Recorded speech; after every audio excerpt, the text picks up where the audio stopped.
Di Lebanon, sebuah tragedi baru telah terjadi. Gelombang baru ledakan Walkie-Talkie menewaskan 9 orang dan melukai lebih dari 300 orang. Ledakan ini terjadi sehari setelah pagar yang digunakan oleh Hizbullah meledak, menewaskan 12 orang dan melukai 2.800 orang. Jika kita lihat lebih dekat, Walkie-Talkie yang digunakan oleh para anggotanya meledak di markasnya di Beirut selama pemakaman para anggota Hizbullah yang tewas dalam ledakan. Sejumlah Walkie-Talkie meledak di pinggiran selatan Beirut, dengan tim penyelamat yang berafiliasi dengan Hizbullah mengonfirmasi perangkat keras telah meledak di dalam 2 mobil di daerah tersebut. Ledakan tersebut menyebabkan kepanikan, menurut seorang fotografer AFP yang meliput pemakaman tersebut. Kantor berita nasional ENA milik pemerintah Lebanon melaporkan, pagar dan perangkat juga meledak di kubu Hezbollah di timur dan selatan, dengan koresponden AFP mendengar ledakan di wilayah tersebut. Sebuah sumber rumah sakit di kota Baalbek di bagian timur mengatakan kepada AFP bahwa 25 orang terluka setelah Walkie-Talkie meledak. Dan di Israel, sebanyak 4 orang tewas ketika sebuah mobil meledak di kota Ramla, Israel Tengah. Insiden ini juga melukai 8 orang lainnya.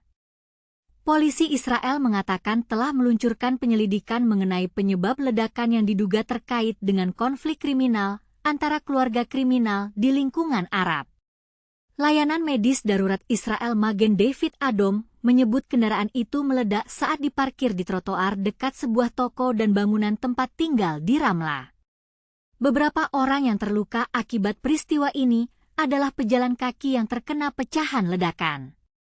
Mobil ini meledak hingga akhirnya terbakar.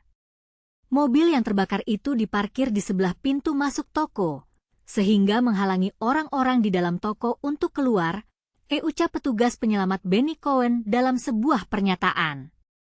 Di Haiti, sebuah truk tangki meledak setelah mengalami kebocoran bahan bakar.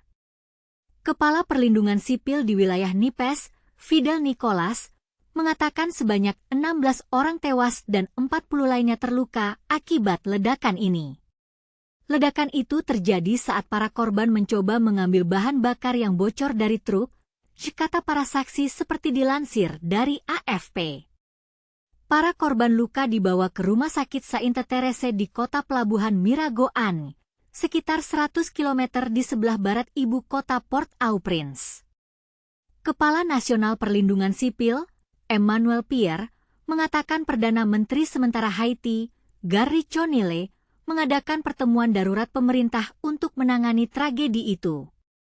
Pierre menambahkan para korban dalam kondisi serius akan dibawa untuk dirawat di rumah sakit daerah lainnya.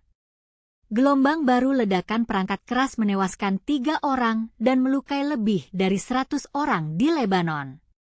Ledakan baru ini sehari setelah pagar yang digunakan oleh anggota Hizbullah meledak, menewaskan 12 orang dan melukai 2.800 orang. Seperti dilansir AFP, Rabu, 18 September 2024, kelompok yang didukung Iran itu menyalahkan Israel atas gelombang pertama ledakan pada hari Selasa 17 September, bersumpah untuk membalas dendam dan memicu ketakutan akan perang habis-habisan di wilayah tersebut. 3 martir tewas setelah perangkat meledak di kota Sohmor, di Lembah Bekaa Timur, kata kantor berita nasional, NNA, milik pemerintah, dengan Kementerian Kesehatan melaporkan lebih dari 100 orang terluka. Dalam beberapa hari ini, kita telah melihat beberapa ledakan yang terjadi di Lebanon, Israel, dan Haiti. Ledakan-ledakan ini telah menewaskan puluhan orang dan melukai ratusan orang lainnya. Pertanyaannya adalah, apa penyebab dari ledakan-ledakan ini?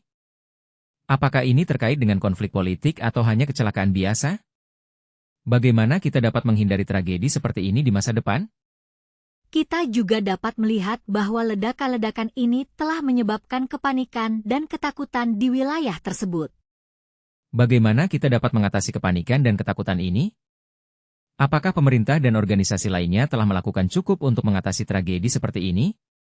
Dalam beberapa hari ini, kita telah melihat beberapa pertanyaan yang belum terjawab.